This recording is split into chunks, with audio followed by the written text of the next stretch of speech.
Hi guys, welcome back to another video. If you don't know me already, my name is Abbas and I help coaches and consultants scale past 30K per month using done for you content and acquisition systems.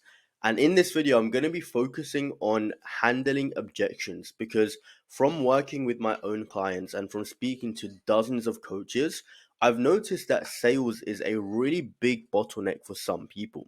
And I've been on some sales calls myself where a coach is trying to sell me on their program or on their offer. And when I have an objection, they really don't handle it in the right way. Most of the time, they're like, yeah, sure. If I say I need to think about it, they're like, yeah, sure. And they let me go. And I just really don't get back to them. Or if I do, it's just a simple, yeah, I'm not interested at the moment.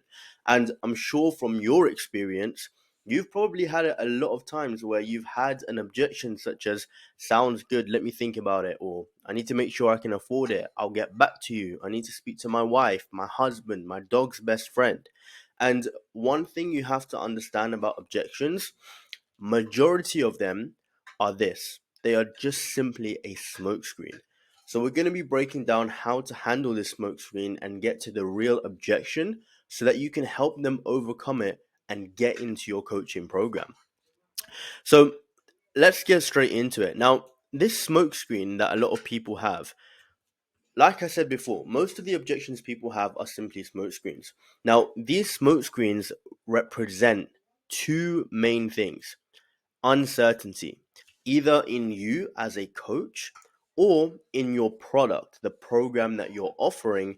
They are not 100% certain, or as close as they can get to 100% certain, that you or your program is going to be able to solve their desires and alleviate their pain and basically take them from where they are to where they're trying to get to. So, what do most people do when they get an objection like this? This is what most coaches do, like I said at the beginning. Sure, no worries, let me know once you've had a chance to think about it, and then they proceed to follow up once or twice before giving up. Now, how many times have you been on a sales call where somebody has said yes and you let them go and then they ghost you? Or they've said, I need to think about it, I'll get back to you, but they never get back to you. Happens pretty much all the time, right? So, this is how we're going to solve that. Now, the issue with this is that they are uncertain. They don't want to buy and they are going to end up ghosting you or just giving you another objection. And for the second thing, what some salespeople do or what some coaches do on their sales call is they say, what exactly is it you need to think about? Which is a much better approach than just saying, sure, no worries, get back to me. But it's really easy for them to jump from one smoke screen to another, such as, oh, it's just a big investment, or I really need to speak to my business partner, or I really need to speak to my husband before I make this decision. So we want to make sure that we can eliminate the smoke screens and really get to the core objection. And the way you do this is by doing something before the objections actually come up. Because in reality, all it is you have not increased their certainty enough. So before you even pitch the price of your program, before you say my program is $4,000 or $5,000, you want to ensure that they are a 9 out of 10 or a 10 out of 10 in terms of certainty.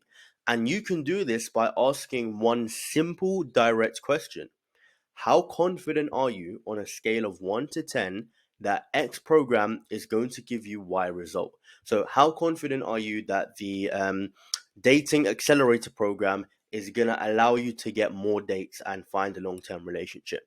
And you get them to rank it on a scale between 1 to 10. Now, what this is going to do is allow you to gauge exactly where they are at in terms of certainty, and you can make a decision there. If they are at a 9 or a 10 already, perfect. You can move on to the price because you know that they're sold on the program, they're sold on you, they've got a lot of confidence in it. Now all you need to handle is the pricing. Whereas if somebody says, "Oh yeah, I'm a 6 or a 7," and you still go on to pitching them the price, you don't really know what the true objection is. Maybe it's something in your program doesn't make sense to them, or something that they don't like, or maybe it is actually the price, or maybe there's some other element that is holding them back from getting across the line and actually joining your program. But you don't know what that is if you just move on. So let's say you ask this question and somebody says, I'm a 7 out of 10, which is the most common response, to be honest, because people don't want to be rude and saying they're at a 4. And if they're not 100% certain, they're not going to say a 10. So a lot of people usually say 6 or 7. And this is perfect. That's absolutely okay, because now all we need to do is ask them one simple follow-up question. What would it take for you to get to a 10? Or why are you not at a 10 already? And yes, it can seem direct, but sometimes you do have to be direct on these calls to just cut all of the BS away and get straight to the point. Because people like faffing around and they like waffling and sort of like beating around the bush. Whereas if you come across straight to the point, you're going to come across as an authority figure that doesn't have time to waste and just get straight to it.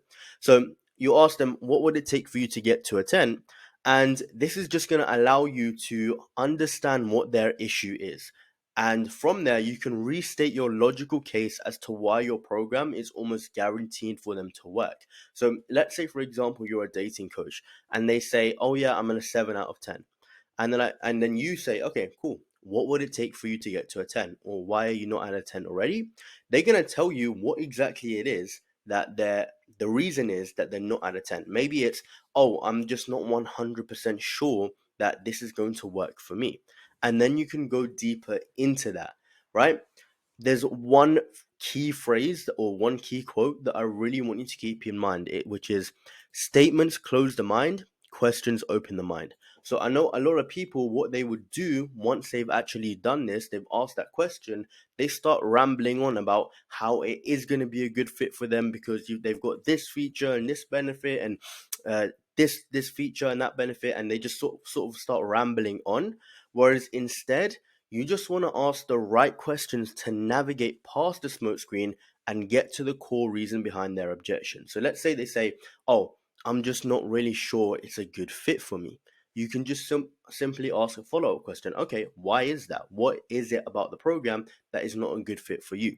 Then they might say, oh yeah, I've tried dating apps in the past and it really hasn't worked out for me. And so now you know, okay, their main issue at the moment is they've tried dating apps in the past and it hasn't worked out for them. Now you can go ahead and solve that, and you can talk about how, okay, how did you try dating apps in the past? And they tell you, oh, I did XYZ. And you can start pointing out why it didn't work out for them and loop it back to your program. So let's say they told you what they did in the past and you noticed one specific thing that made it almost certain for them to fail with dating apps. Now you can point that out to them and like, well, look, this is the reason why dating apps didn't work for you in the past. You did XYZ. But Jeremy over here, who's a client of yours, he did XYZ, and this is why he got this result. And you loop it back to the program. So you don't want to just ask one or two questions. You really want to dig deep and get in there and really understand what the true objection is. And once you've understood the true objection, you want to almost like poke holes in that objection. So if they say, oh, I've tried this before, it doesn't work, that you don't need to say, oh, okay, fine, it's not going to be a good fit for you. You just need to explain to them that what they tried in the past didn't work for a specific reason. And your program is different because of XYZ. So that is the main thing that I basically wanted to share on this video is when it comes to objections, don't let them go away and think about it. Don't say, what is it you need to think about? Just add this question in because you're going to be able to gauge where they're at.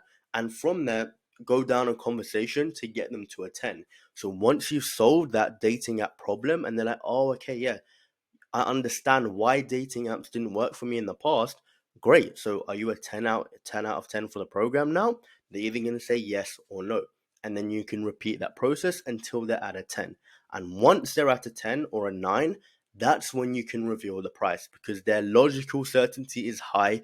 You know that they have confidence in the program. They've been properly educated around the program and they've got a very high chance of buying because they've got so much confidence in the program and because you've been shifting their beliefs and handling their objections.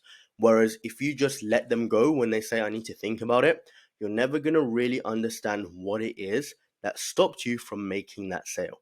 So I hope you enjoyed this video. If you did, make sure you like and subscribe, and I will see you in the next one. Take care.